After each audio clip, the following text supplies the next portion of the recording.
kupokea all those changes, kwa sababu we are going the way we if we don't want to run with the technology, we are going to be redundant. Ukiangalia katika international kwenye hizi international forums au international meetings ambazo tunakuwa tuna attend, you see kwamba procurement sasa hivi kama kila kitu kinaweza kikakupa alert. Kwangu pale kuna issue za kufile annual returns. Tulikuwa tunafanya timing kwamba mtu asipofile annual returns unamvizia unampenalty. Lakini sasa hivi tumeweka kitu ambacho message itakuwa inakutumia wewe kwenye simu yako, inakualert kwamba tarehe fulani unatakiwa ufile annual returns zako. Sasa you need, kwa sababu we cannot survive with penalties. Yani wewe unakaa unavizia tupige fine ili tupate mapato. No. Tunaangalia na efficiency pia ya institution na wale watu tunaowahudumia. Sasa hivi mambo yamebadilika, speed procurement ile kizamani imeshapitwa na wakati saizi. Lazima tuje na mawazo mapya. Sawa, technology imeanza 2008 haya mambo ya changes. Lakini technology also goes with the age. Nilikuwa namsikiza Dr. Nditi hajaongelea technology wakati mwingine inaenda na age. Kwenye procurement kuna watu walikuwa ni wa muda mrefu kidogo, like outdated, kwamba mtu bila kutengeneza vitu kwenye hard copy hawezi kukubali. Unampeleka kwenye technology, anasema mimi siwezi kufanya kazi kwenye kompyuta kwa sababu na shida ya macho. Sasa huko tumehama saizi. We need a new generation ambayo iwe serious kwenye technology. Professionally watakaoilinda ni sisi wenyewe. Sisi wenyewe kama wataalamu. Usipoilinda sisi wenyewe, usitegemee mtu mwingine atakuja kuilinda profession yako. Na ni mwanasiasa kidogo, kwa hiyo usiponidhibiti nasikia naongea napitiliza. Kuna swala zima la capacity building. Watu wa procurement, I think we need also to be managers. Yani we don't need to concentrate only on our professions. Tunahitaji kuwa na multi skills kwenye kazi zetu. Unakuta mtu amebobea kwenye technology, kwenye mambo ya manunuzi, anasahau kwamba it will reach the age. Kwa sababu wewe ukafanya hiyo procurement mpaka unazeeka. Ukifanya hiyo kazi basi wewe una bahati, kwa sababu it will reach a time utachoka, unahitaji kusimamia watu sasa. Na sasa hivi vijana hawa wadogo wanasoma, tofauti na miaka ile ulikuwa unahesabu, unaweza kaangalia kwenye taasisi nani ana CSP, sio wako wangapi, lakini sasa hivi vijana wanasoma. Kwa hiyo tunahitaji mtu kesho na kesho kutwa, hata zinafanyika hizi promotion, sio tunaona jamani, mkurugenzi wa halmashauri fulani alikuwa ni mtu wa procurement. Sio sisi ni watu tu kutupiwa lawama, procurement hawafai, procurement hivi. Na bahati nzuri tunaye mtu ambaye amekaa muda mrefu kidogo kwenye dawati la polisi pale. Nadhani amesaidia sana dokta. Amesaidia sana katika kujenga hii profession, at least kuonekana kwamba na yenyewe ni profession ambayo ina mchango kwenye nchi hii. Na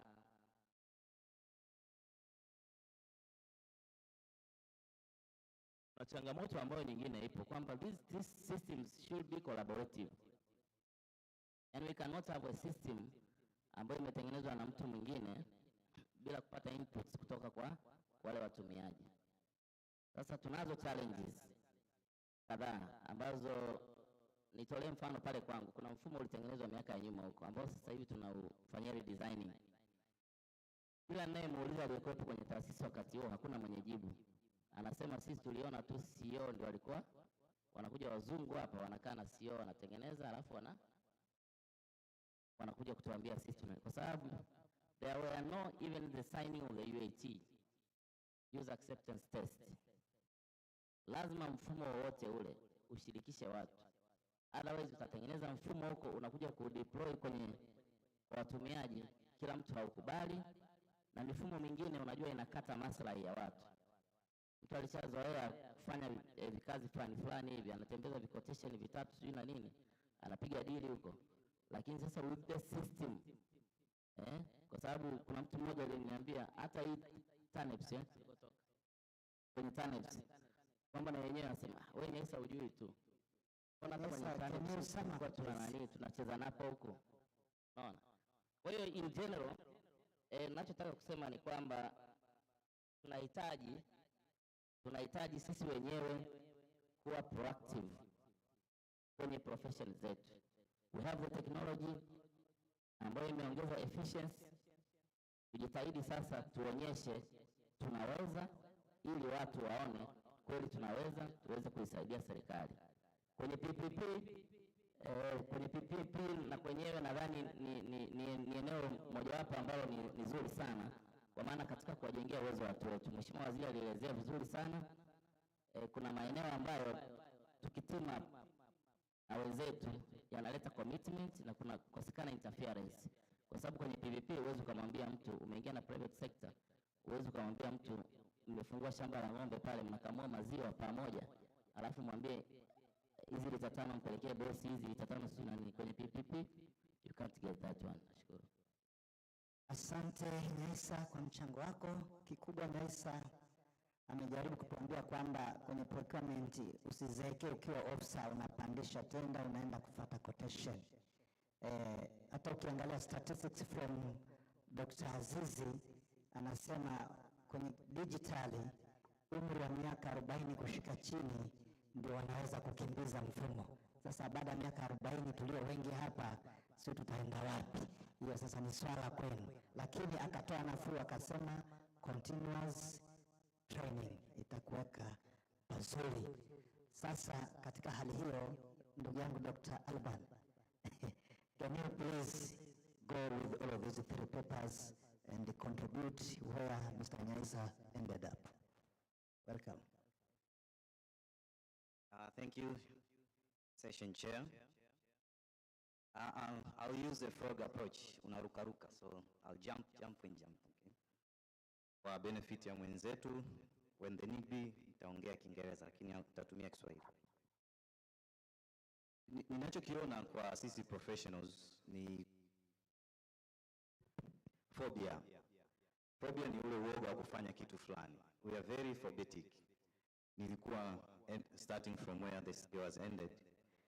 Wakati tunatengeneza nest, tulivyokuwa kule Chimbo, tulitumia nguvu nyingi sana kufanya to add value, tupunguze stress ya kazi, kusiwe na issue ya tendering document, kwamba kila kitu kiwe within the system. So tukahangaika na vijana wa IT, tengeneza placeholders, tukahuisha zile tender document almost 38 if not 36 kwenye mfumo. Tulivyokuja kwenye mafunzo, sisi wenyewe wataalam sasa tukaanza na demand kwamba tunataka tu download tender document tuweke kwenye file. Sasa tukawa tunajiuliza, whatever that you need, it is within the system. Why should you bother yourself to download the document, fill papers, ongeza invoice ya karatasi, while hiyo budget ingetumika kununua laptop nzuri ukafanya kazi comfortably, kwa sababu chochote tunachokihitaji kipo kwenye mfumo. So tuna ile phobia ya kuaccept vitu vipya. We want to do the same things over and over as we are used to be. Mpaka sasa bado tunapata changamoto. Kwa hiyo ikabidi ile element ya kudownload tender document irudishwe, na of which it doesn't add any value. Aspect nyingine ambayo kidogo ilikuwa very funny ni issue ya signature. Tulivyoanza mafunzo ya mfumo ndio mambo ya digitalization. Mtu anakuambia tunataka tu sign, yani aone ile signature yake kama ilivyo, ndio ataona amesign. Lakini the world is moving. You don't need electronic signature. You need only digital signature as a unique identifier. It identify who is responsible for what. Lakini bado we don't want to change. Tunataka ni sign nione kabisa this is my signature. It appears like that. Anyway, changes takes time. Kwa hiyo as long as we are moving to the digital, we need to take things slowly over time. Tuone tuna move progressively, tuweze kumove pamoja. Tuna generation, tuna baby boomers wa 60s, tuna millennials, ndio sasa hivi tuna generation Z. They are very fast. The good thing, generation Z is taking over. Hawa waliozaliwa kuanzia 2000, 2002, 98, 99 ni kizazi ambacho kinakuja kutupa challenge. Kule kwenye mfumo tuna vijana wadogo, tunadhani madam atatestify baadaye. Kuna vijana wa 99, 98. Those are the guys who made this nest possible. They are the young generation who are coming up. Sasa sisi kama millennials na baby boomers, challenge ni kwetu, how do we cope with the generation Z ambao wako very fast kwenye technology, na ndo tunaowaajiri, wanakuwa subordinate, tunafanya nao kazi na wako vizuri kwenye technology. Kwenye issues za PPP na issues za information system, naona tuna changamoto moja ya kuembrace the new changes. Bado tuna ile traditional procurement thinking. Hatutaki kumove kwenye strategic procurement. Huwa naona kwenye magroup ya NEST, nipo huko, kuna procurement officer anahitaji supplier fulani, lakini pale alipo wale suppliers hawajajisajili kwenye mfumo wa NEST. Kwa hiyo anaomba ushauri jinsi gani awasaidia wale suppliers waweze kujisajili kwenye mfumo. Professionals wanaona kama hiyo ni crime, kwamba why should you assist supplier to register? Lakini strategic procurement inatutaka tuwe na kitu kinaitwa supplier development. You develop your suppliers to get what you want. If you don't develop them, don't expect miracles. Hautapata unachokihitaji. Na ndio maana wenzetu wana kitu hata huko kwenye kilimo inaitwa contract farming. Unahitaji kuwa na quality coffee, lakini wakulima hawawezi kuzalisha that quality coffee that you want. What do? You empower them. Give them resources. Give them the inputs that they need. So that at the end of the day, mkulima amekuwa na wewe umepata the quality coffee that you want.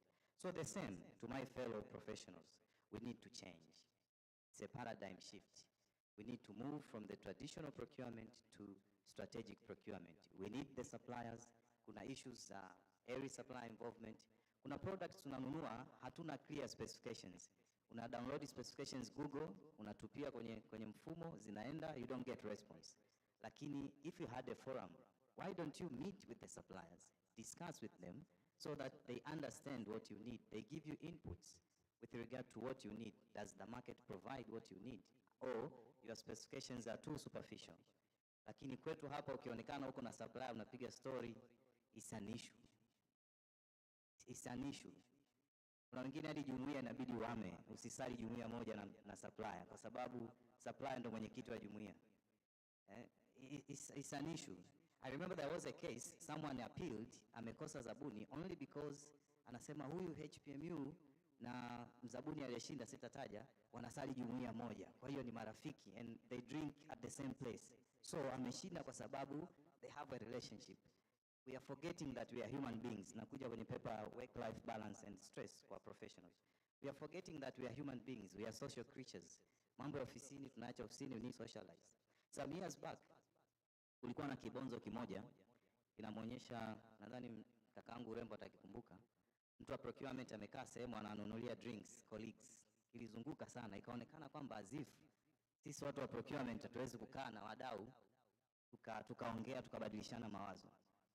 Kind of thinking kwamba we are procurement people, we are so confined to compliance, but there is life out of our workplace. We need to balance. And through those engagements, we meet with suppliers, we meet with strategic investors, we meet with potential colleagues. So tuna move kwenye kitu sasa inaenda PPP, public-private partnership. We need to develop our suppliers. We need to develop potential partners who can invest kwenye projects ambazo tunazifanya. So if we are afraid, we are locked up, kama alivyosema mkurugenzi pale, na kuprepare LPOs and the likes, we will miss that exposure. Missing the exposure, we will never be strategic, and sustainable procurement will never be achieved because we are sticking to compliance. We are killing the creativity, the innovativeness in the procurement processes.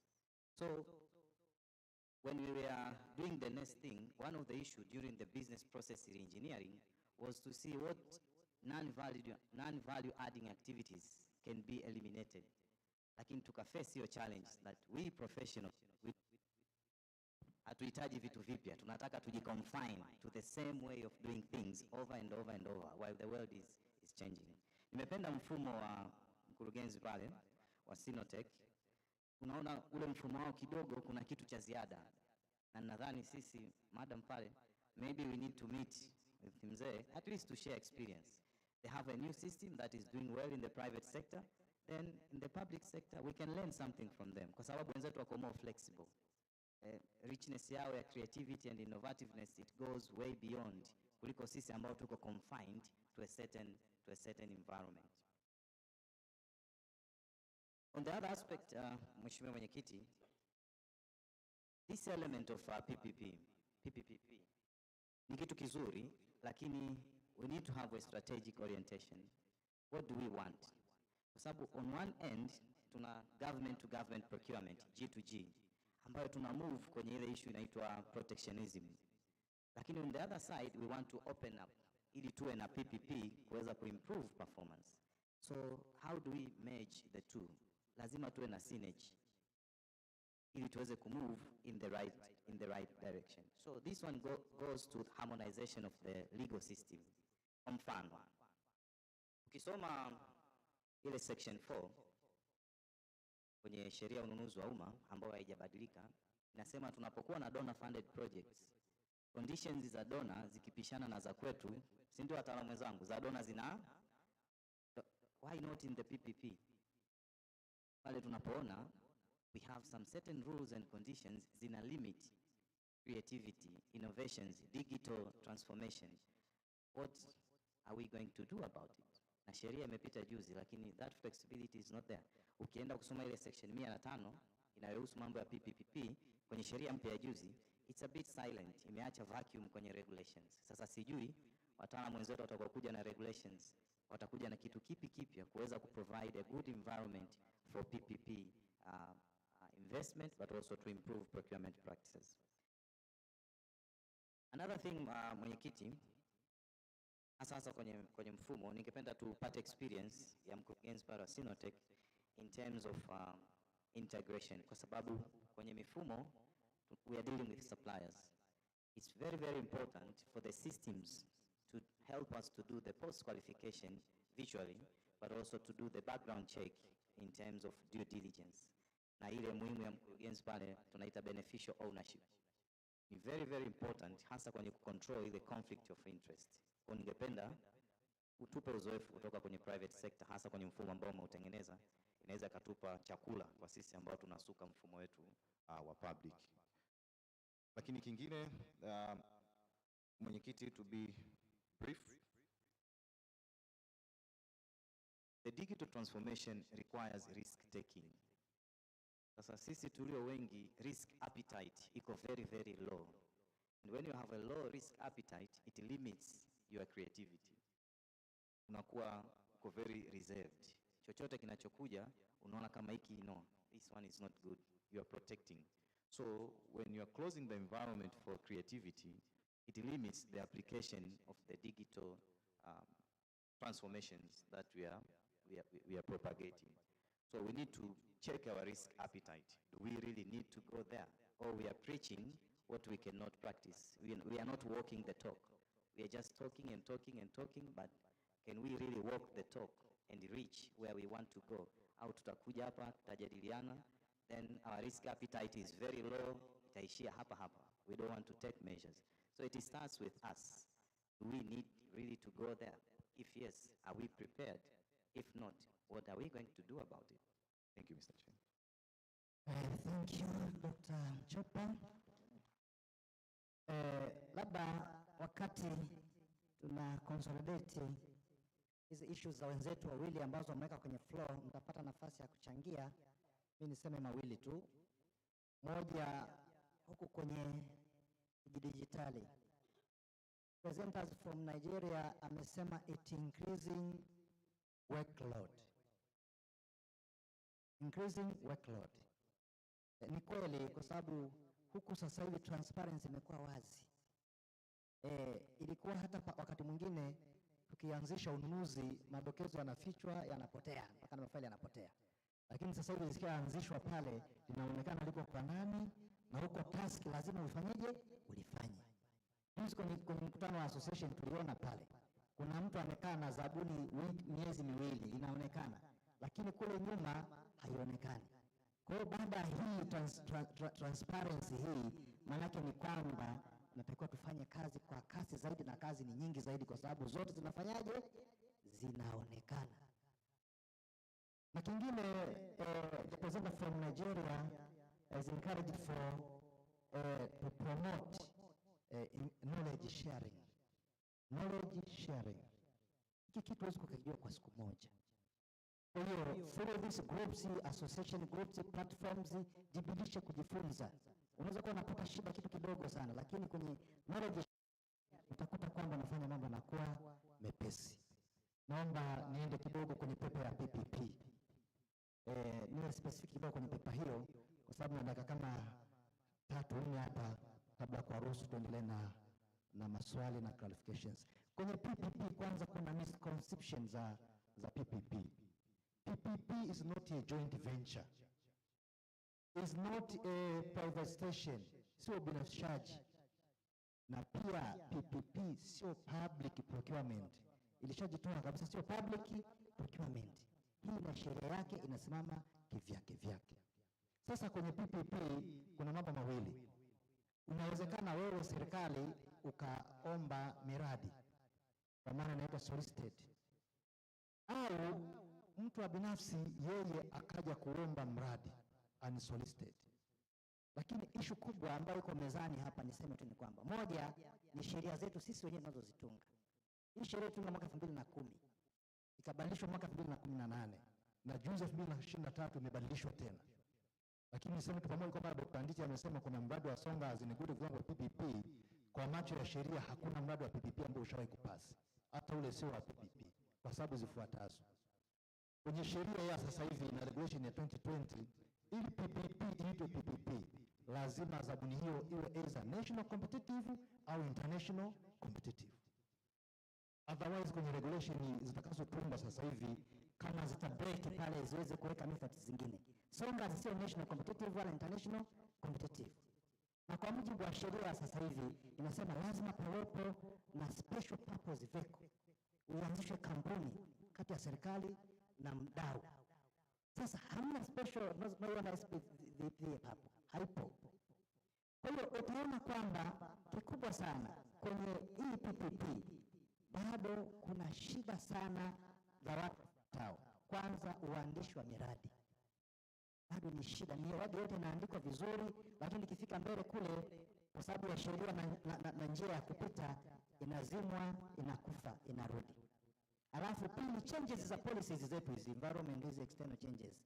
Ukibadilika uongozi makubwa watu waliotaka kuwekeza wakati mwingine wanawithdraw miradi yao. Lingine ambalo ni gumu zaidi, mradi ambao anapendekeza mtu wa private sector anakuletea mradi. Wewe unaupokea mradi mzuri kabisa, unamwambia hapana, siwezi kukupa mradi, ngoja niutangaze ili mshindane na wengine. Sasa ukishautangaza wewe mwenyewe unaleta hashiriki tena, utafanyaje? Kwa hiyo mpaka sasa hivi bado hakuna mradi unaitwa PPP. Yote hii inakuwa kwenye misconception ambayo unaweza kaita labda joint venture au partnership zingine za, lakini sio PPP. Basi kwa haya machache naomba tuangalie kwenye PPP ni lazima tutafute technical advisors wa kutosha, tupate elimu ya kutosha na tutengeneze mazingira ambayo yatavutia watu wawekeze. Na kwenye PPP sasa kuna masharti magumu sana kuvutia wawekezaji kutoka nje. Ni magumu kweli. Sasa yakilainishwa yale pengine tutapata PPP hata kutoka nje. Kwa hayo machache naomba sasa turudi kwenye flow, tuangalie tunaweza tukatumia dakika hizi 10-15 kwa ajili ya kupata mjadala kutoka kwenye flow. Tutachukua kwanza maswali 5, alafu baada ya hapo kwa vile wenzetu wataalamu waliowasilisha hizi pepa wapo, tutaangalia namna ya kuziattend. Welcome from the floor. Nyosha mkono, utasema pepa ipo unataka kuizungumzia. Naomba uwe brief, present tena hapa. Hapa ni kuuliza clarification, swali, tuwe very straight. Karibu, naomba mikono. Kuna mkono mmoja hapa, kuna mmoja wa mbili kule juu. Tuanzie eneo hili kwanza. 1, 2.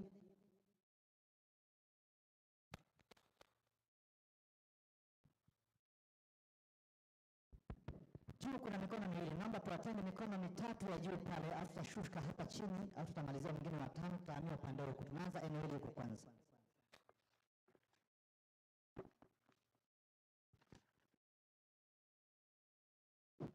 Asante mwenyekiti. Weka jina lako vizuri, jieleza lako. Kwa jina naitwa Deogratius Michael. Natokea mfuko wa fidia kwa wafanyakazi. Swali langu ni kwako mwenyewe. Kuna contradiction ambayo umenipa, pengine nitaomba unisaidie ku clarify vizuri. Umetuambia kwamba PPP sio issue ya public procurement. But so far tunajua kwenye sheria imeeleza zile approaches ambazo tunaweza tukafuata katika kufanya PPP, ambayo ni solicited na unsolicited. Na kuna process ambayo ni procurement process kwa ajili ya PPP project. Sasa hapo ni contradiction kidogo, naomba clarify. Lakini swala la pili nilikuwa naomba kuongelea kwenye ambayo imekuwa presented na Dr. Nditi, lakini kwa swala la muda sijui kama itaniruhusu kwa sababu nina kidogo na kulinda endelea. Yeah. Dr. Nditi alikuwa anazungumzia issue za technological change na nataka nizungumze kwamba sisi kama professionals tuna wajibu na tunaweza tukacontribute katika transformation ya uchumi wa nchi yetu. Jana tuliweza kumsikiliza Mheshimiwa Waziri, alikuwa anazungumza akiainisha kwamba tunapaswa kama professionals kuangalia watu wa ndani. Lakini najaribu kuangalia vile technological change kwa maana ambayo sisi tunaweza tukatumika kulingana na percent ambayo tunayo ya maana ya budget ambayo ni 70% ambayo kama wataalamu tunaisimamia jinsi ambavyo inaweza ikatumika katika kucontribute uchumi wa nchi. Yako mambo mengi katika transformation za uchumi za nchi duniani. Moja, kuna chumi ambazo zinaitwa production economy, alafu na service economy. Bahati mbaya sisi kama Tanzania katika zote mbili hakuna sehemu ambayo tunaweza tukalala tukasema kwamba tuko either kwenye production economy au service economy. Lakini hilo nimeliacha kama swali ili ninavyoenda kuelezea hoja yangu tuweze kuona namna ambavyo tunaweza tukatransform kwa maana ya kuangalia sheria na policy ili kuweza kusaidia kuhakikisha kwamba procurement kama profession kwa maana hii 70% ina contribute kwenye uchumi wa nchi. Zipo nchi kama South Korea ambayo sasa hivi ina makampuni mengi makubwa ambayo yalitokea kwenye eneo la procurement kwa maana ilikuwa ni contribution ya procurement katika kutransform uchumi wa South Korea. Sasa naangalia in relation na uchumi wa nchi yetu kwa maana ya kwamba tunapaswa kama nchi sasa tuweze kutengeneza model ambayo professionals kuhakikisha kwamba hiyo 70% ina contribute kwenye uchumi wa nchi yetu. Nasema model kwa kumaanisha mfano tungekuwa na model tuite government procurement assurance model. Nawasema government procurement model, government procurement assurance model ni kwamba serikali inakuwa kama final consumer wa item ambazo zinakuwa produced na watu ambao tutawatengeneza. Tutawatengeneza vipi? Yaani tunaweza kutengeneza SMEs center ambayo Labda nikuombe tusiende kwenye presentation. Naomba nenda kwenye fakti, zieleze kidogo, alafu uliza unachohitaji. Kwa sababu presentation hapa tutabadilisha uelekeo wa mjadala huu. Nakuomba sana. Asante. Ndio maana nilikuomba nakwambia jambo langu ni refu kidogo. Kwa maana lazima nijenge hoja ambayo itanifanya kuweza kufikia ninachotaka kusema. Wanaelewa wewe, jenga tu hoja moja kwa moja. Wanaelewa hawa. Wamesoma sana hawa. Sawa, yaani na daktari hawa. Okay, sawa. Yaani kwa maana mimi nilikuwa nasema tuwe na model ambayo kama procurement ina contribute. Kwa maana sisi kama serikali tunakuwa ni wanunuzi. Kwa hiyo tutengeneze SMEs center ambazo zinakuwa registered na tuweze kutengeneza incubation centers ambazo zita incubate hizo SMEs. Hii transformation ya hii technology kwa maana ya kwamba tunapotumia hii mifumo yetu kama Nest, ifike mahali tuweze kutengeneza kama price catalogs ambazo labda tutadisplay zile item ambazo zinakuwa produced na sisi kama watumiaji kwa maana ya serikali tuweze kununua moja kwa moja. Na hii itasaidia kuweza kujenga uwezo kwa makampuni madogo ambayo tutakuwa tunaregister kwenye SMEs, na tunaweza tukaweka threshold tukasema kwamba labda makampuni haya tukiweka kama ni regional au labda ni countrywide, wakifikia level fulani ambayo wanaweza kucompete nje, ya evacuate, tunaingiza makampuni mengine. Hii ni kujenga uwezo wa kuweza kujenga makampuni na kujenga ambayo itasaidia kujenga uchumi wa nchi kwa maana kulipa kodi, na vile vile katika kuhakikisha kwamba tunaweza kuongeza hivyo wa ajira. Kwa hiyo contribution kwa maana ya procurement ile 70% sasa inakuwa moja kwa moja ni amount ambayo ni assured kwa zile product ambazo zitakuwa zimeainishwa na serikali na kuwa registered kwenye hiyo SME ambayo nimesema. Kwa hiyo mwalimu tulikupata ya muda, amekusikia vizuri. Okay, sijapata namna ya kueleza vizuri kutokana na namna unavyoonyesha. Sasa hiyo kile naomba tengeneza presentation, tutakualika. Asante.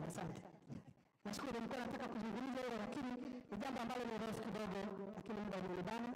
Kifupi nilikuwa nataka nieleze kwamba ni lazima sisi kama wataalamu tuweze kucontribute kupitia 70% kuhakikisha kwamba uchumi wa nchi unakuwa. Asante sana. Basi nakuomba rudia jina lako na hiyo paper ilete kwa maandishi. Kwa jina naitwa Dr. Michael, ni mtumishi kutoka mfuko wa fidia kwa wafanyakazi.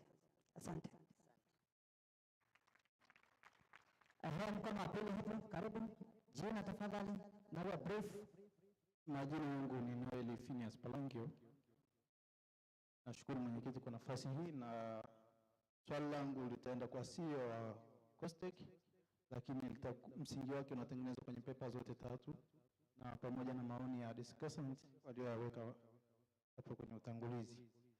Swali langu ambalo ndilo nauliza ni yapi maoni au ushauri wa CEO wa COSTECH juu ya ufanisi wa process reengineering ni soft tech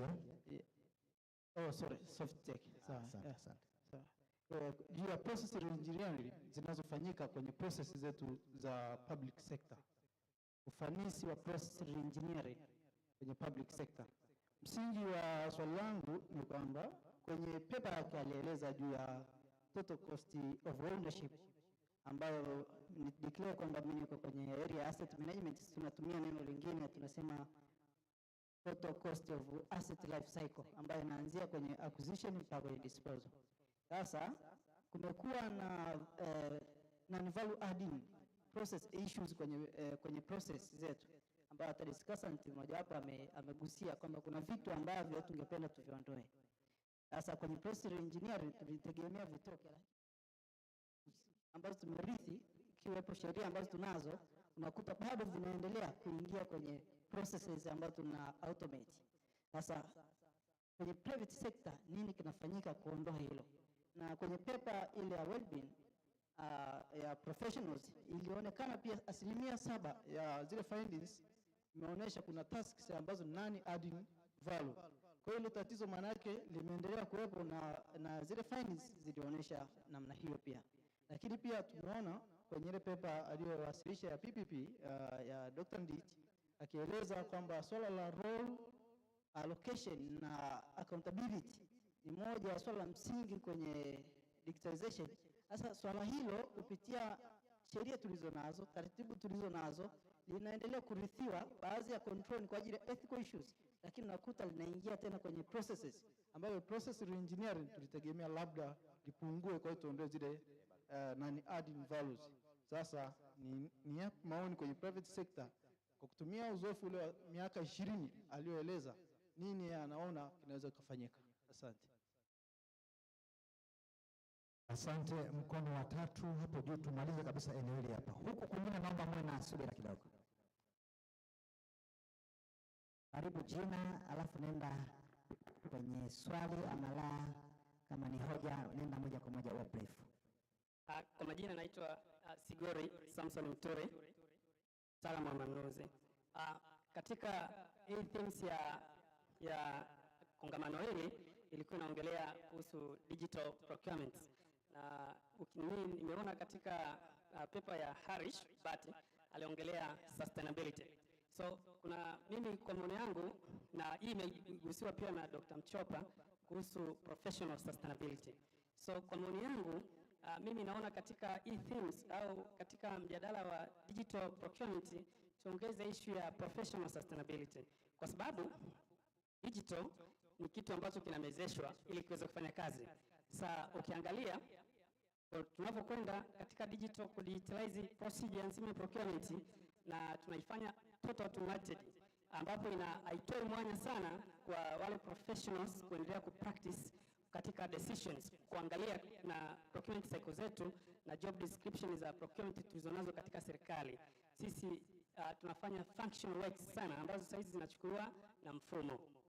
Maana yake siku zijazo tutakuwa katika procurement au sekta ya procurement itakosa professionals ambao wanaweza wakafanya mapinduzi katika generation ya procurement itakayokuja baada ya hii ya digital procurement. Sasa mimi nilikuwa nafikiria kwa watunga sera waweze kulichukua hilo na wajaribu sasa kwa kuanzia. Sisi professional hatuwezi kujitetea wenyewe kwa sababu hatuna mwongozo pale. Wajaribu kuendelea kuzipanua wigo wa job descriptions za procurement, zitoke tu kwenye kusource wakuletea requisition ufanye ambapo sasa mfumo unafanya, ili tuweze kuadopt strategic procurement. Nafikiri sasa pale ndio tutaweza kulinda professional procurement na ikawa sustainable kukabiliana na au mapinduzi ya digital. Asante. Naomba tuteremke hapa chini sasa. Hiyo mikono ya juu mitatu tayari, tunakuja mkono wa hapa. Naomba apewe mic. Kama una mic jirani, kuna mikono miwili hapa. Karibu. Jina pamoja na asante mwezeshaji. Nashukuru. Mimi naenda kwenye challenge moja kwa moja, naingia kwenye challenge kwa ajili ya kuendana na digital transformation. Jina nimekusikia vizuri. Naitwa Godfrey Kiarozi, natokea Mtwara. Nitaenda moja kwa moja kwenye challenge. Nimezungumzia juu ya digital transformation ambayo kweli inatufanya sisi tuwe current katika procurement as far as procurement is concerned. But tunafika mara tunashindwa kwa sababu ya budget kwenye maofisi zetu au kwa employer, kwamba yeye anawezekana kweli anaona kwamba anataka endana na mfumo, au wewe mtaalamu wa manunuzi unatakiwa endane na mfumo, lakini mwajiri anasema budget haipo. Sasa nikiweka example kwa ajili ya huu mkutano, sio wote kwamba wamekuja, walitaka kuja, ni wengi sana, lakini wameshindwa kwa sababu budget zinatubana. Sasa kweli usipokubaliana na mfumo una lag behind. Na ukilagi behind kwa sababu mfumo unakufanya utembee, lazima tutembee. Lakini je, hata hawa wawezeshaji wanawezesha nesti nini, wamefanya evaluation kwamba kweli hawa jamaa au wataalamu wanaoitwa kwa mfano kwenye issue yako ni budget, issue nyingine issue yangu ni ya budget. Lakini pia nimezungumza juu ya jinsi ya uwezeshaji. Mtatusaidia vipi kuhusu evaluation, yani au watu wote wamefika, ili tutembee wataalamu wote katika the same umbrella? Hilo jambo la kwanza. Lakini pia mwezeshaji alizungumza juu ya increase of the workload. Ni kweli, ukiangalia kwa mfano kama mimi kwenye eneo langu niko surprise officer peke yangu, lakini mimi ndio nitafanya kama user, yani mimi ndio kila kitu itakuwa ni mimi. Alafu kwa sababu akaunti yangu haiko kwenye station yangu, iko kwa katibu mkuu wizarani. Kwa hiyo unaona jinsi nitakavyokuwa nachemka. Ni kama hivyo ambavyo nataka kuambia kwamba mtusaidie habari ya evaluation, kweli wale wote watapata mafunzo.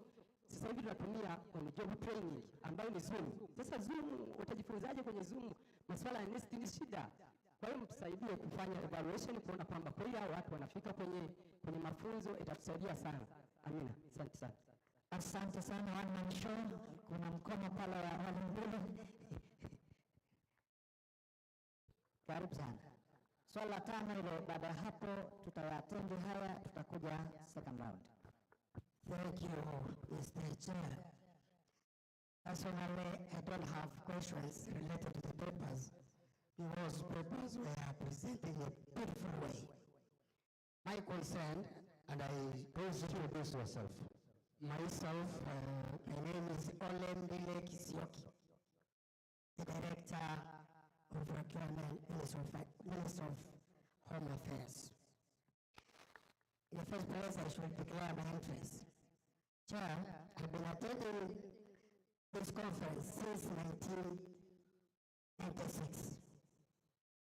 So I'm a veteran. And actually, I have been active attendance of this conference. My concern here, which is a request to my lovely board. I remember we used to have external or our foreigners within the meeting. All along. I have no doubt on the language which we are using. It's a lovely language, it's an African language, Kiswahili. That's good. But take a cognizance that we have foreigners within the conference. And some of the foreigners, they are here not to present paper. They want to know or to share things with us. Now with this language we are using, which is a language, I don't think that they are sharing precisely what we are discussing with this meeting. It goes even as far as we have mentioned when we are discussing the paper presented by a friend from Nigeria. You mentioned just a paper presented by a foreigner who doesn't know Swahili, and then you go further by discussing it in Swahili. I don't think that it is very fair. I'm sure the participants here, most of them, and all of them, I know, the graduates, they know the language. So if it is necessary to use Swahili, then we should provide some facilities to those who doesn't know Swahili to use those facilities that can even use for to know what we're really discussing about it. So my concern is, my love, if possible, use some facility interpretations so that people who are here want to share with us. They share it fully and just listen a language which they don't know exactly. And I am very concerned for the paper presenter from Nigeria that his paper had been discussed using Swahili, while exactly he doesn't know what exactly people are talking about his paper, the flavor of the paper, how to talk about it. Thank you very much. Thank you. According to Mr. Kisioki, all the papers are well presented. We take it. And the other issues goes to the PSPTB. Thank you. So, after these 5 contributions, I want to call my fellow discussants here to address some few issues with regard to them. Other issues for the presenters, I will keep them until the time we'll call up the presenters to address the issues in your areas. So, my fellow discussants, do you have anything about these 5 questions?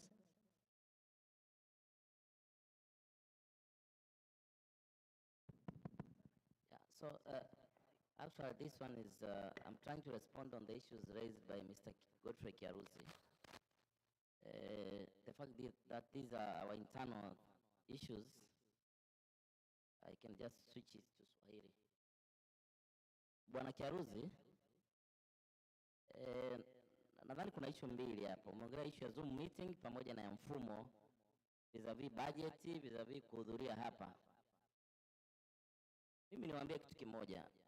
Right now, most of the meetings are conducted using Zoom. Kwa sasa hivi, mikutano mingi inafanyika kwa njia ya Zoom, especially zile training ambazo hazi-involve watu wengi, watu 2 watatu, and then zinafanyika kwa mtindo huo. Issue ya budget ni changamoto kwa maeneo mengi sana. Na nashukuru kwanza, nimeshangaa this time tumehudhuria watu wengi sana. Wengi mno. Na nadhani going forward with this recognition from the Minister of Finance, nadhani next, baada ya kuwa tumetambuliwa sasa kwenye zile professional allowances zetu tutakapowekewa, next move ni kuhakikisha kwamba kwenye budget watu wanahudhuria. Kuna baadhi ya institutions huwa zinaleta watu wote almost. Nilikuwa naongea na nani DG wa Tira hapo. Ananiambia nafikiri yeye ofisi imefungwa ya procurement. Almost watu wote wako hapa. Kwa hiyo nadhani ni swala tu la nani. Tunajua sometimes physical meetings zinaendana na maokoto,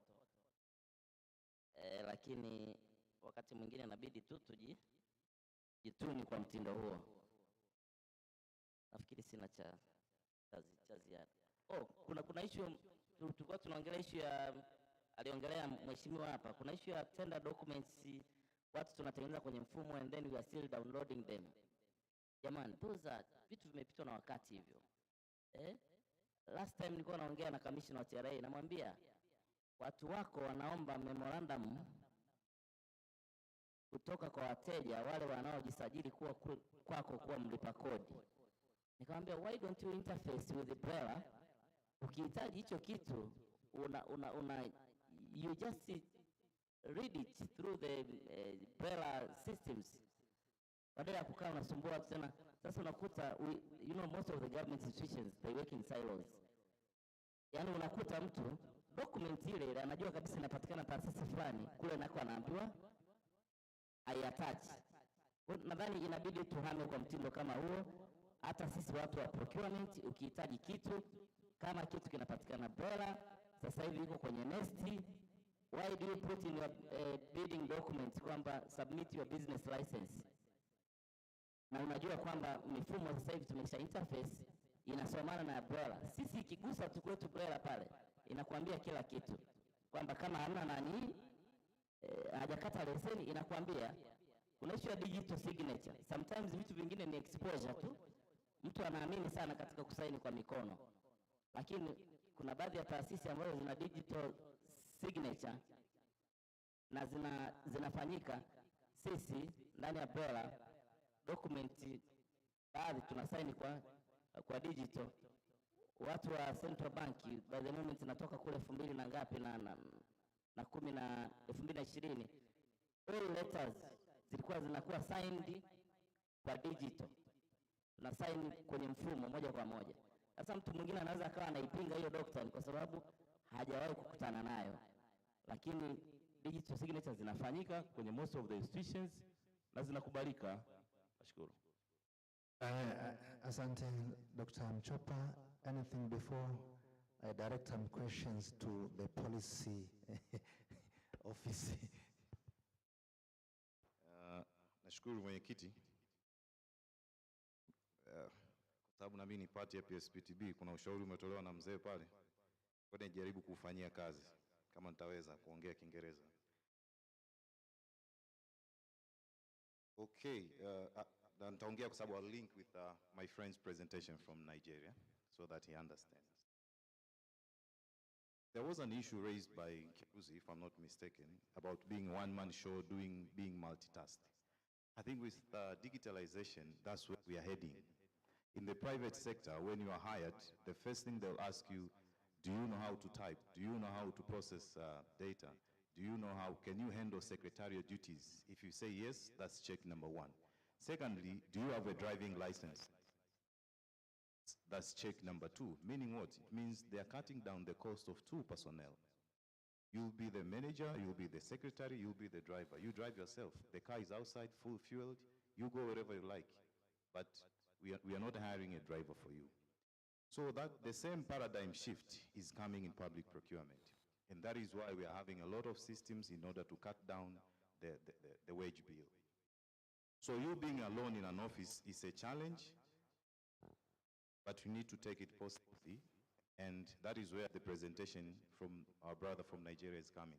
You need to balance yourself so that you are not stressed, so that you are not overworked in a relationship. Procurement professionals, I think we are the most accused professionals when it comes to government undertaking. Of spending more than 75% goes to procurement, but we are the most accused professionals. Now the question is, how do we handle the accusations? How do we handle the stress? How do we manage to cope with those challenges so that the well-being is improved? One of the issues that we need to embrace is now high time for PSPTB and PPRA. When we are organizing seminars in our seminar calendars, we should not only focus on professional issues. every day how to do NEST, every day how to prepare tender documents. No, we need to move and think about what are we going to do about the well-being of our professionals, the mental health. It's very, very, very, very important, especially in order to build their capacity, how to handle stress. I'm glad Professor Lisante will be here to make a presentation on the same issue. But we need to know how do we cope with those challenges. Sometimes we are accused even without being listened. Natural justice normally does not prevail. Comes a situation, you are accused, then where is the OCD? Mchukue huyu. Atajieleza huko ndani. But have you heard me? Have you checked the reasons? Is there a balance in terms of functioning? But we need to cope. We need to know how to deal with those situations.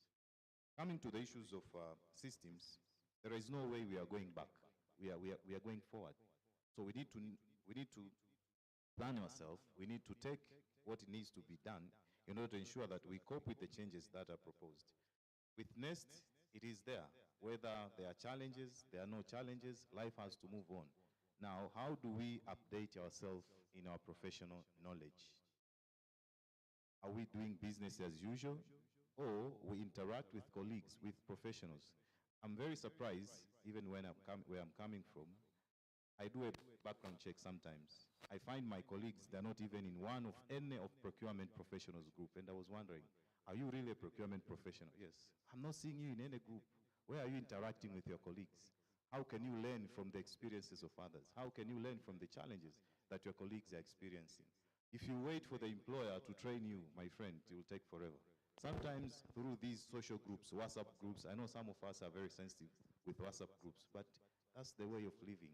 We need to see how do we interact ourselves with the social media platform to teach each other while we are waiting for the opportunity to come from the employer. The employer wants KPIs to be fulfilled, no matter what it takes. But do you update yourself with the knowledge? If you wait for him or her, the opportunity may never come. But you need to take measures yourself to see how can you update yourself with professional knowledge. You and your colleagues through interaction, through having colleagues to colleague, peer-to-peer interaction, but also enriching each other with better knowledge rather than suppressing each other when it comes to professionalism. Thank you.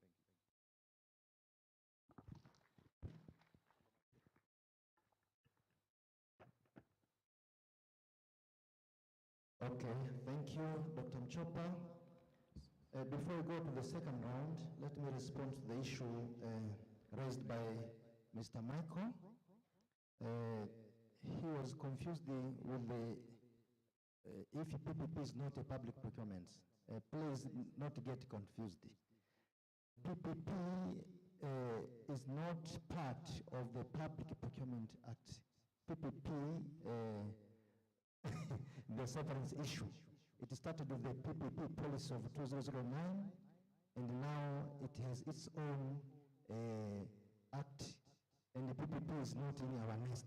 Do you understand? So maybe after the new regulation, maybe the PPP can come to the nest. So PPP is not part of Public Procurement Act, so don't get confused. The issue of Mr. Sigori Mture, the professional sustainability and the job descriptions are things to be better handled by PSPTB or together with the policy that Dr. Mwakibinga there can respond if he wishes to do so. So there is also a specific issue to the presenter from Softitech. I said that I reserve that question to be addressed later. So the CEO from PSPTB, please, you can contribute something. Okay, thank you, moderator.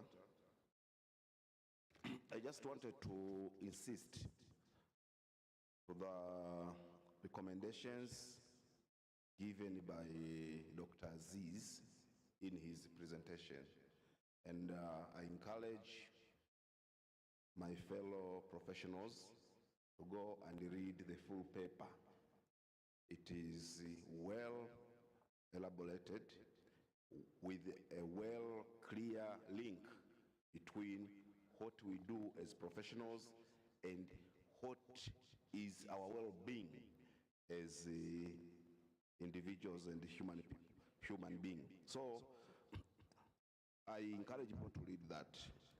And in addition to that, even Dr. Mchop has chipped it.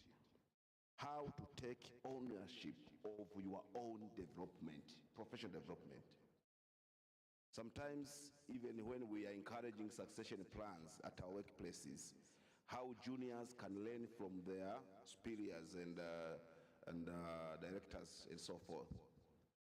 Though we insist, sometimes it is a personal initiative of knowing what is my superior is doing, so that you can bridge that gap between what he or she is doing and what you are being allocated to do. So apart from the sponsorship the employers are providing, but you as an individual, you have to take personal initiative to learn new things. As you can see, many things are changing. Dr. Layakurwa was my colleague at Mzumbe University when I was a junior academic staff there. He remembers allocation of master's opportunities for academicians were done on an annual basis. But some of us decided to take initiative to sponsor themselves to learn within the local universities so as to cope with promotion schedules. So by the time others were coming from Norway, Sweden, or wherever, they found others already acquired masters. So they were being discussed and promoted in the same session. It is an advantageous to them, because if they had to stay and wait another round, it would take them a long time before obtaining promotion. So I encourage people to take personal initiatives. It is very sometimes unbecoming. You find a person and an approval has been provided for him or her to be promoted, but he or she has no that specific requirement for his promotion. For example, you cannot be promoted to senior procurement officer unless you acquire CPSP. Why should you stay in the office for more than 6 years without a CPSP? You cannot be a senior or a principal HR, for example. Approval has been granted, but you don't have the so-called PHR. That is a professional qualification for HRs. It should come from your own, because at the end, it is you and your individual professional development. So I encourage people to take initiative, to know that the education and the knowledge they acquire, apart from us as a government in the country benefiting from it, it will be you as an individual to benefit from the same. And this issue of seeking support, there is association there, chaired by Mr. Urembo. How can it come? A person from, for example, in Kasuru or Kakongo from my place, fail to execute certain issue which Mr. Urembo is doing at the highest efficiency in another PE. Why can I fail? We must be coordinated. We must share our challenges so that we assist each other. At the end, we are serving the same nation, and we are trying to utilize our resources efficiently. So I encourage people to share what they know for the betterment of others. In universities, we used to joke with each other, please let us assist each other because the majohos are so many. Nadhani mnakumbuka. So I think let us assist each other and let us communicate constructively. And for the issue of communication, it is an area where I think we also need to invest heavily. People don't know how to communicate. Sometimes you can have a very genuine issue, but the way you communicate. Even yesterday I found people communicating in a very, it is a very understandable issue. You have a right on it, but how are you communicating? So I think people should go and read this paper. I've been going through it. It is very linked, very elaborated. It can assist us to move from one step to another. Thank you. Thank you, Mr. Mbanyi, CEO of PSPTB. Makofi tena. For the second round, please, you are free to use English or Swahili or Swanglish. The translations facilities are available. Your neighbor is a translator, so be free. So, mikono please. Moja, mbili. Kuna miwili hapa. Mikono please. Mambo free. Hii session ni moja, mbili, tatu. Nimeona ladies kule mwisho. Tuanze na hii mitatu.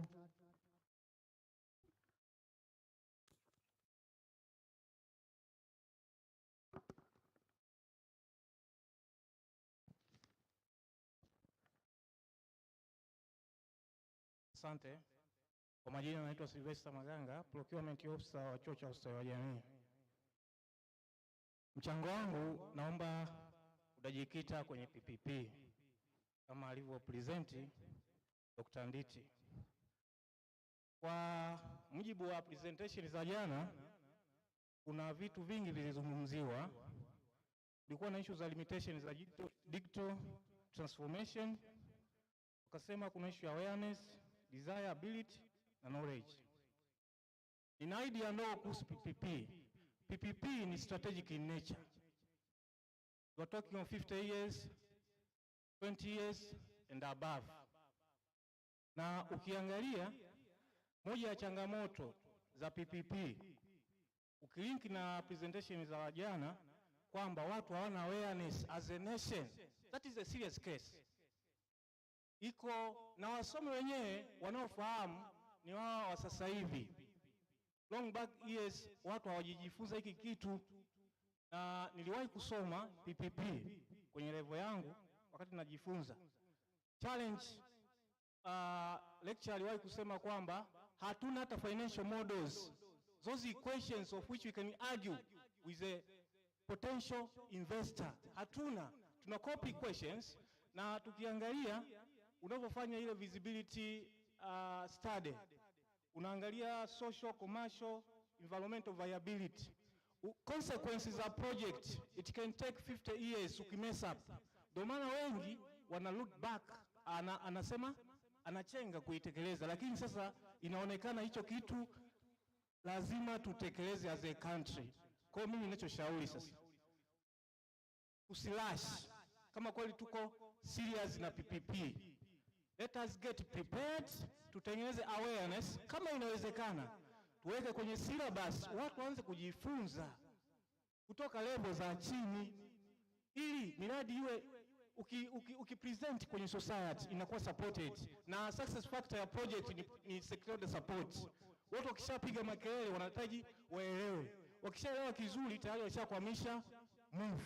Kwa ushauri wangu, if we are serious with PPP na kweli tusiwe na ile fear factor, let us get prepared. Sio lazima tuvune matunda sisi. Wanaweza wakaja katika wajukumu zetu, sisi tukajiandaa tu. Inatosha.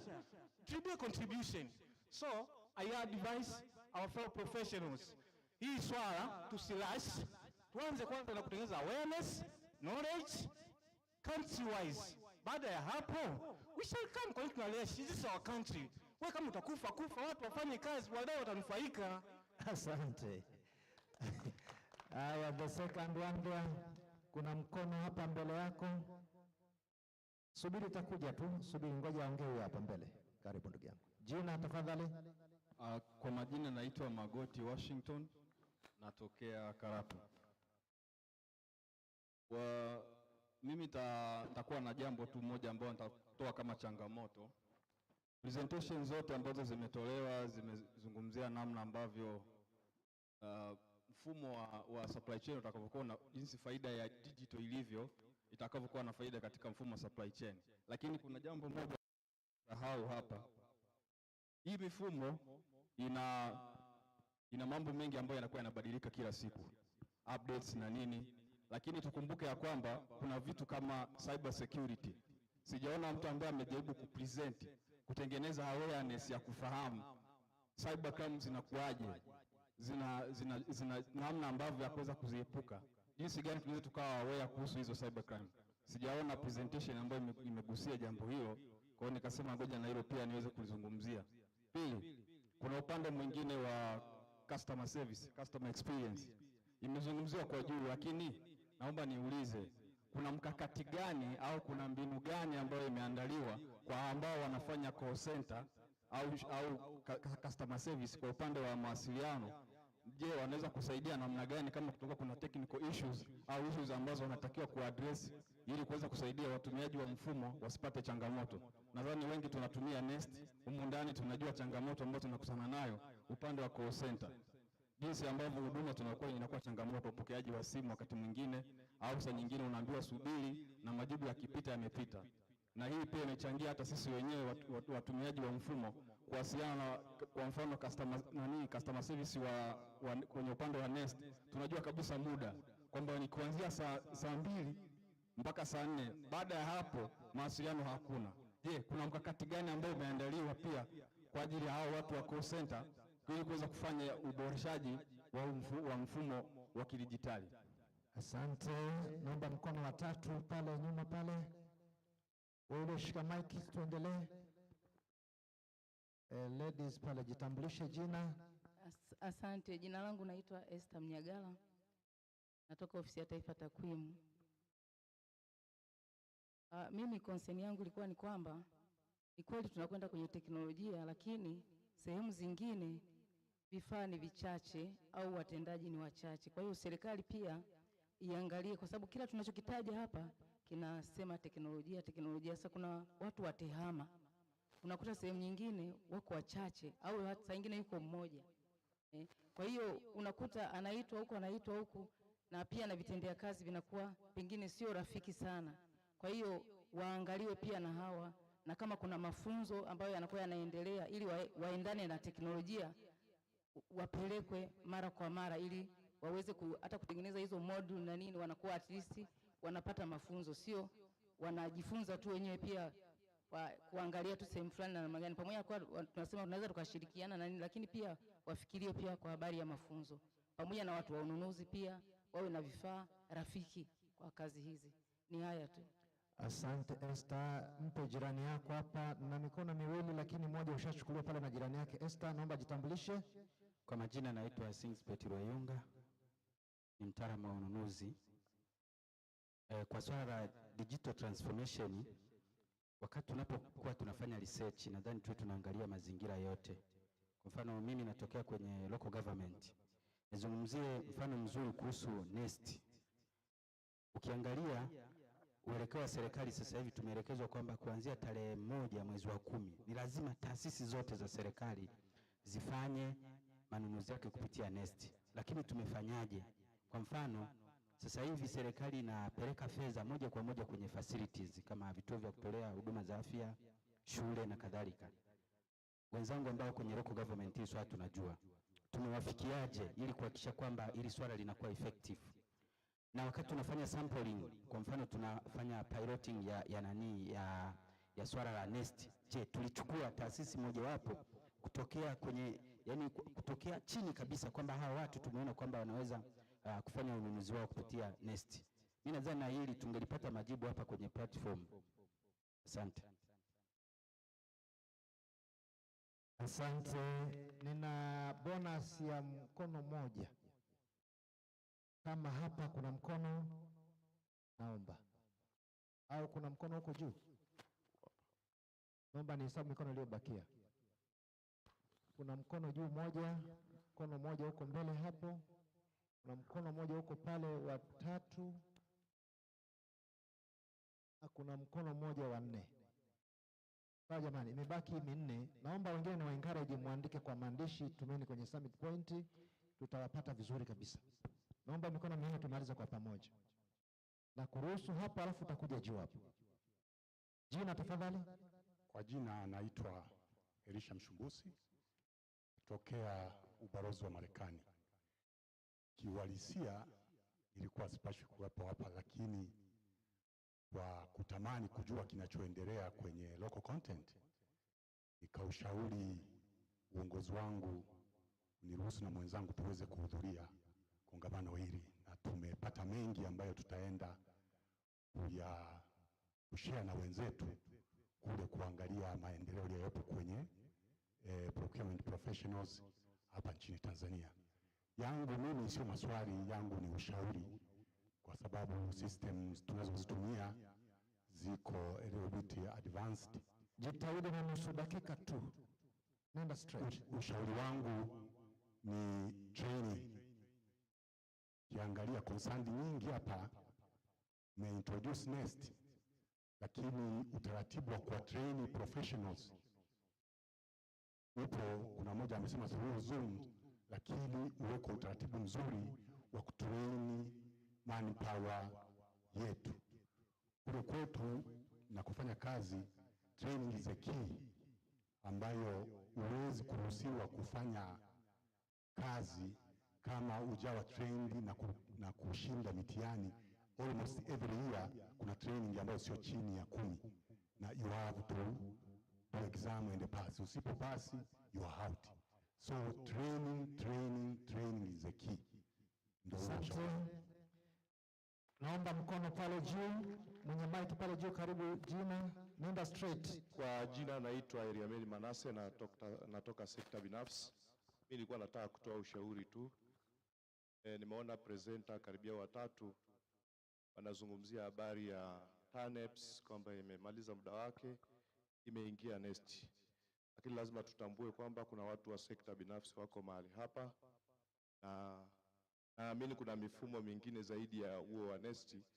Kwa hiyo kwenye madokta walioko hapa na mapresenter wengine, kwa kipindi kijacho wajitahidi pia kuhakikisha kwamba wanakava maeneo mengi, isiwe habari ya NeST tu, kwa sababu kwa kufanya namna hiyo sisi watu wa sekta binafsi tutakuwa hatuoni sababu ya kuja mahali hapa. Asante. Asante. Naamini mtu wa Softtech hapa ameleta mfumo wa private, kwa hiyo nadhani mfumo mmoja wa private na wa public kwa pamoja tumetendea haki. Kama kuna mifumo mingine tuandikie, the next time tutawaalika, wala hakuna shida kabisa. Hilo nimeona nilijibu kabisa.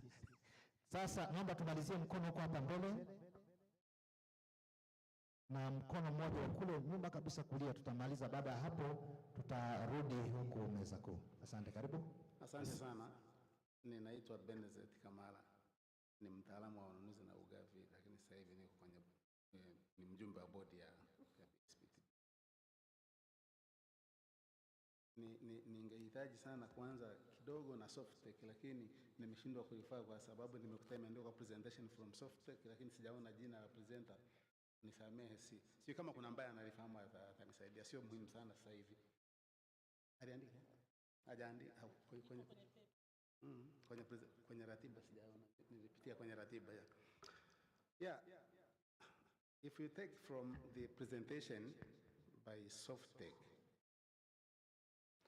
with all its challenges, but the bottom line is emerging technologies are meant to make life easy.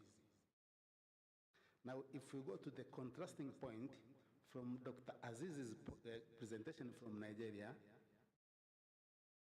he says one of the effects of emerging technologies may increase work pressure. Now, I would kindly call upon Dr. Aziz to shed some clarity on that point, because otherwise, if it remains unaddressed, it will be a conflicting to the previous presenter. Thank you very much. Okay, asante. Mkono wa mwisho pale.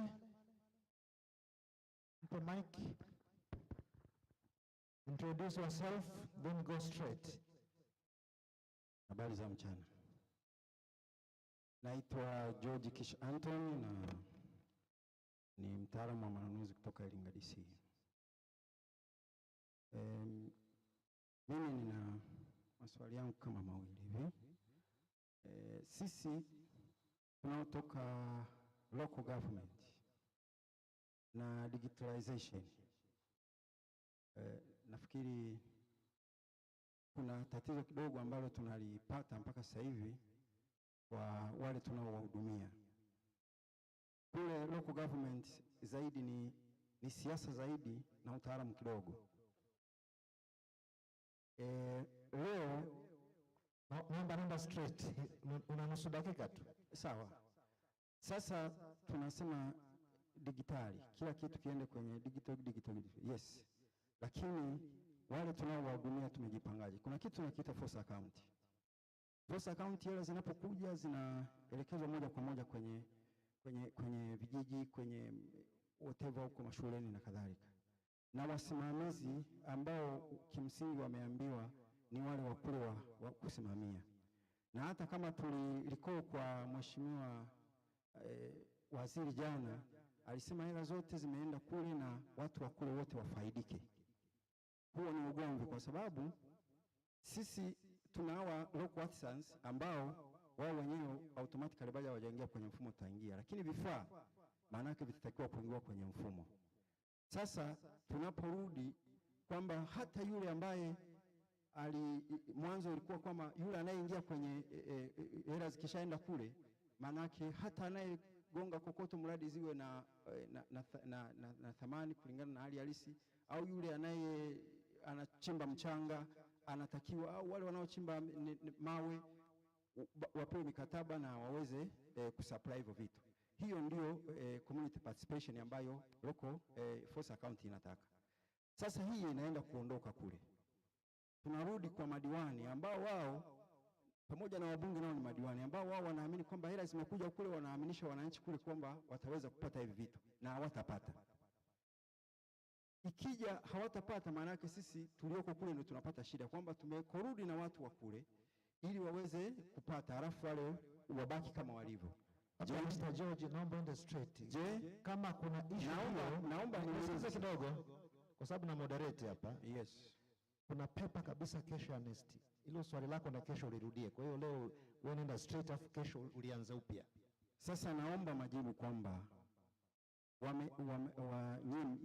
kama serikali au whatever wanaohusika wamejipangaje kuhakikisha kwamba wale kule wanaelezwa uwazi kabisa kwamba hizi pesa waweze kuwa wanazipata kwa kufanya hivyo, hawatazipata kwa sababu ninavyojua kule hawapo kwenye digitalization kwao bado. Na je, serikali imejipangaje sasa kuwaelewesha kwamba next time labda waende wawafundishe na waweze kuunganishwa katika hali ambayo tunaenda kuinani kule, ili tukienda kule wasituazimie, kwa sababu kuna maazimio kule kwamba watu wameingia huko sasa wanakula rushwa huko za juu na hamtapata kitu chochote. Asante sana. Asante sana Mr. George, umeeleweka. Thank you so much. This was the final round for questions and clarifications and all other issues with regard to advices and contributions. So, my fellow discussants, I thank you so much, because all of the issues raised here, either they goes to the presenters directly, and some few issues they go to PPRA. PPRA, maybe you can respond today or tomorrow in your papers with regard to help desk, with regard to pilot, how do you did your pilot of NESTI, you can handle it today or tomorrow, because tomorrow you have a wide range to present. So if PPRA representative will have anything, you will be welcome to respond to these issues. But for issues of work pressure, Dr. Aziz, you will respond. And the issue of recommendations, the CEO from Softneck, you can give the recommendation how we can improve our government systems. So for now, I can end the session of discussions and return back to our main controller here to invite the presenters to respond for some few issues raised to them. Thank you so much. Tumpigie makofi Mr. Urembo na paneli yake. Mmechoka? Na mimi nina na feeling kwamba sichukue muda mrefu, lakini pia mtakubana na mimi. Ungekuwa huko mimi, ungeacha hii bila kuifunga? Hapana, si ndio? Kwa hiyo PPRA kwa ufupi ni kukaribishe kama una la kusema kuhusu NeST na approach na payroll. Karibuni. Asante MC. Mimi nitapenda nizungumzie mambo machache ambayo yameelezwa na wataalamu wenzangu hapa. Jambo la kwanza nadhani hili lilikuwa ni ushauri la kwamba tufanye tathmini ya matumizi sahihi ya mfumo wa NeST baada ya watu kupatiwa mafunzo. Kwa sisi kama PPRA hilo tunalichukua, tutalifanyia kazi. Swala la pili lilikuwa ni dawati la huduma kwa wateja. Mmoja wa mtaalamu hapa amesema muda mzuri kuwapata wataalamu wetu wa dawati la huduma kwa wateja ni saa 2 asubuhi mpaka saa 4 asubuhi. Hili nalo naomba nilichukue ili tuweze kufanyia maboresho kwenye kituo chetu cha huduma kwa wateja. Tunakiri kuwa watumishi ni wachache katika kituo kile, lakini wana ratiba maalum ya utendaji kazi. Kwa kuwa ni maoni yametolewa kwa wataalamu wenzetu ambao ndio wateja wetu namba 1, naomba tulichukue na nakwenda kulifanyia kazi na tutatoa mrejesho kupitia makundi yetu maalum. Swala la tatu ambalo limezungumzia linahusiana na matumizi ya NeST hasa katika ngazi zetu za chini ambazo ni shule na zahanati. Tunakubaliana wote kimsingi kule kwenye local government fedha nyingi zinapelekwa kwenye shule na zahanati. Na wataalamu wenzangu kutoka local government, mimi na declare interest, kazi yangu ya kwanza nimetokea local government. Kwa hiyo nafahamu kunapofanya kazi kwenye maeneo hayo. Ni kweli tunakiri kule hatuna wataalamu sahihi na serikali imekuwa ikipeleka fedha nyingi ambazo zinatakiwa kufanyia kazi. Sisi kama PPRA kwa sasa tunaandaa moduli maalum kwa ajili ya hizo za ngazi za chini ambayo kwa mwakani itaanza kufanya kazi. Lakini kwa sasa utaratibu utakuwa umebaki kama ulivyo. Tuna swala la force account, kesho katika presentation tutalizungumzia kwa kiasi, ambayo inahusu usimamizi wa miradi bila kuwa na wataalamu. Wote tunafahamu kweli maelekezo ya serikali ni kwamba force account ifanye kazi katika maeneo yetu na kuwafanya walioko katika maeneo yetu kwa maana ya local content waweze kupata zile fedha kwenye maeneo ya chini. Lakini wote tunakiri kuwa ni changamoto kubwa katika utekelezaji wa force account kwa kipindi ambacho tumeweza kuitekeleza kutokana na migongano ya maelekezo katika ngazi ambazo ni za juu. Kwa hiyo kwa sheria mpya ambayo tunakwenda kuandaa, tunakamilisha regulation kwenye swala la force account, kutakuwa na kiwango maalum ambacho cha fedha kitakachotekelezwa kwa miradi ya force account.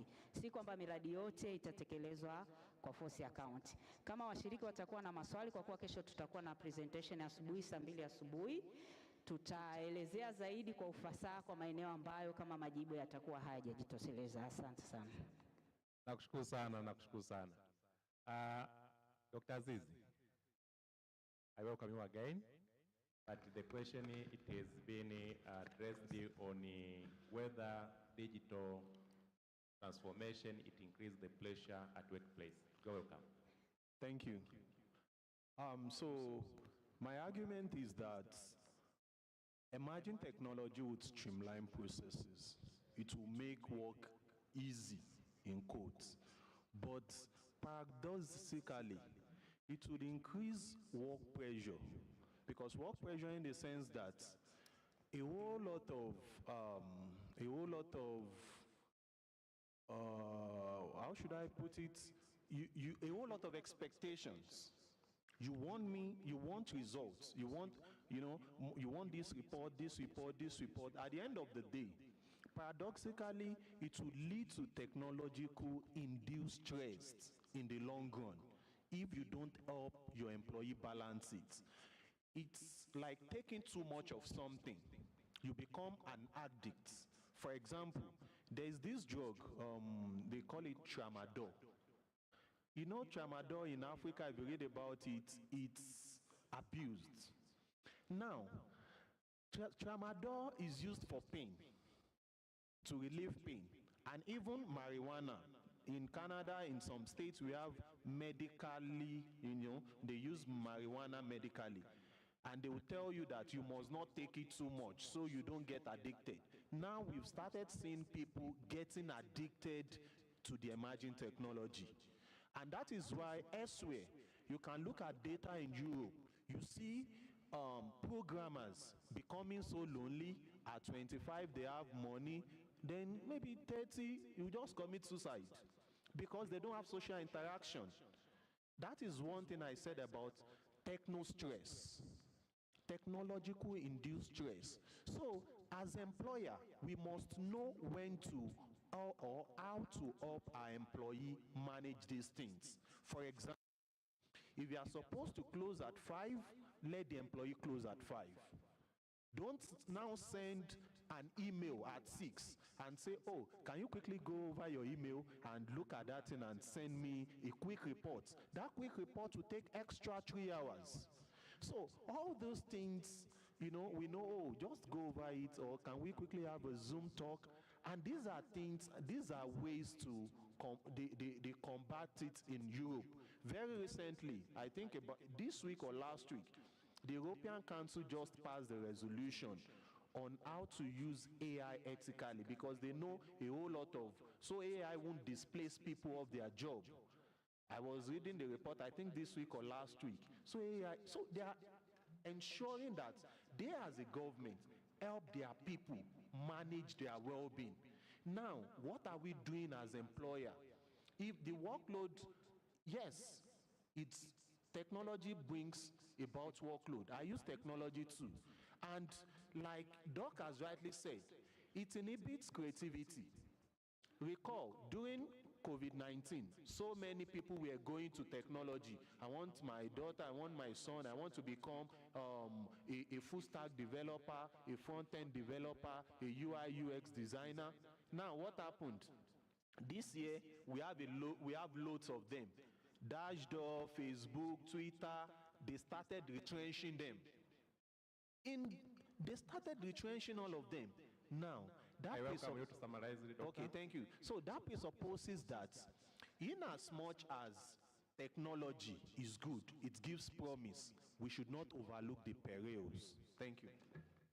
My dear colleague from SoftNet, please, if you can summarize your remarks as well as the head of the Thank you. I'm going to address the question of re-engineering.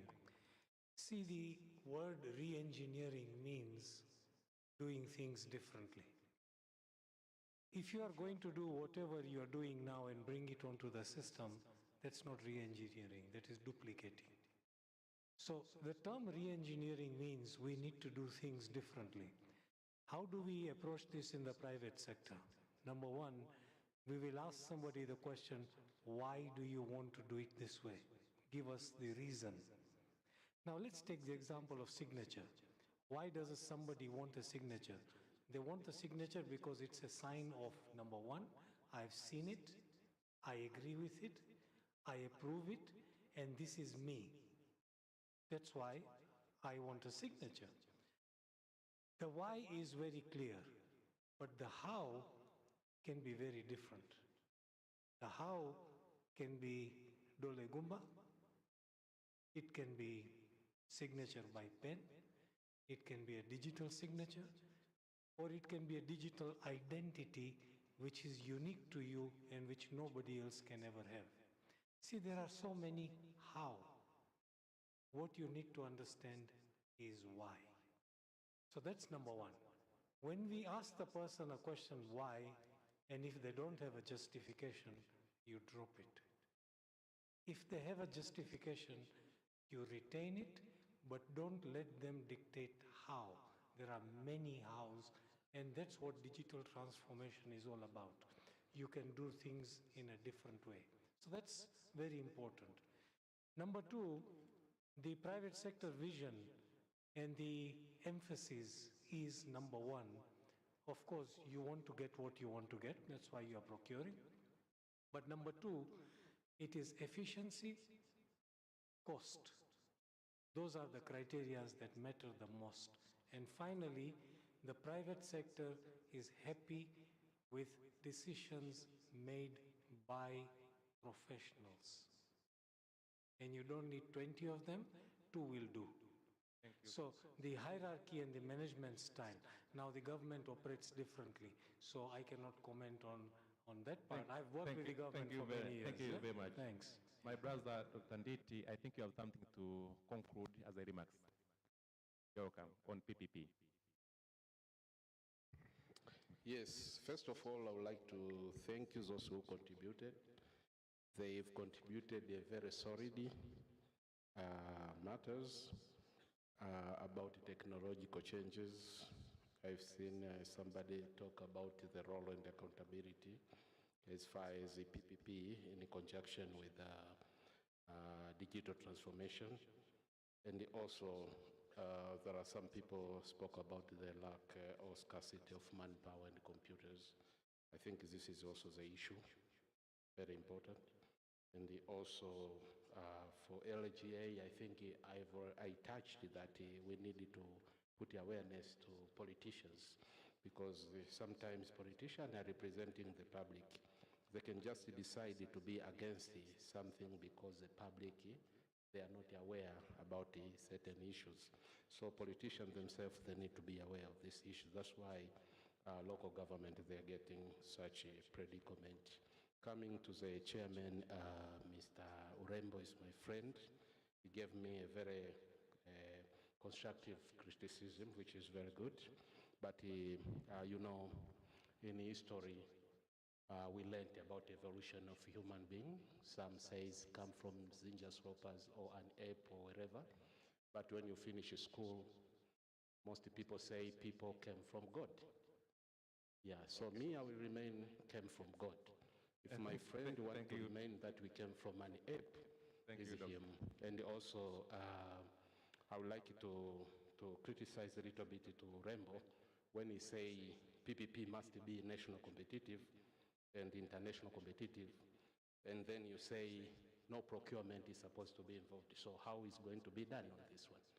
So I think we need to go in deep on this one, and I will encourage you, Rembo, to go check on difference between the partnership and the joint venture to understand this issue.